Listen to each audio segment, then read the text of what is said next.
صباح الخير، ازيكم عاملين ايه؟ تعالوا النهارده نعمل مع بعض القرص الفلاحي.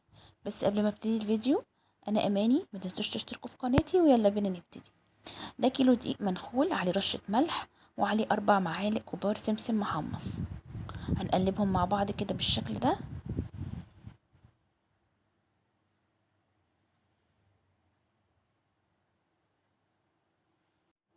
بعد كده هنضيف كيس خميرة 10 جرام، يعني حوالي معلقة كبيرة.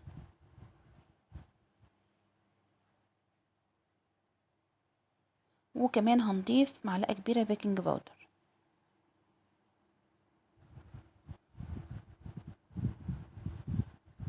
ونقلب تاني المكونات الجافة بالشكل ده.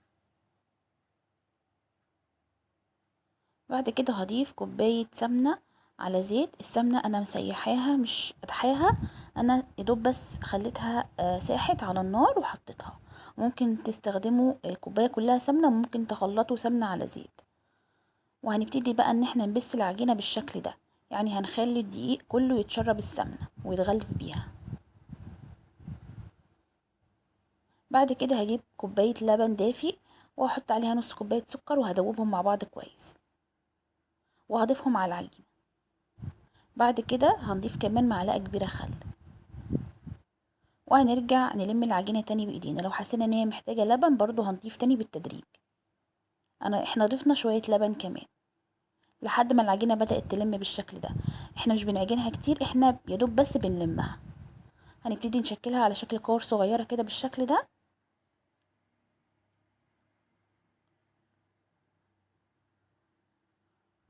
وفي صينية كده هنبتدي ان احنا نضغط عليها بالشكل ده كده، وهنغطيها وهنسيبها ترتاح ربع ساعة. وبعد كده هندخلها فرن سخن على درجة حرارة 200 على الرف الأوسط. طبعا واحنا بنريحها طبعا لازم نغطيها كويس جدا عشان ما تنشفش. بعد ما دخلناها الفرن هتاخد اللون ده. شايفين من جوه هشة ازاي؟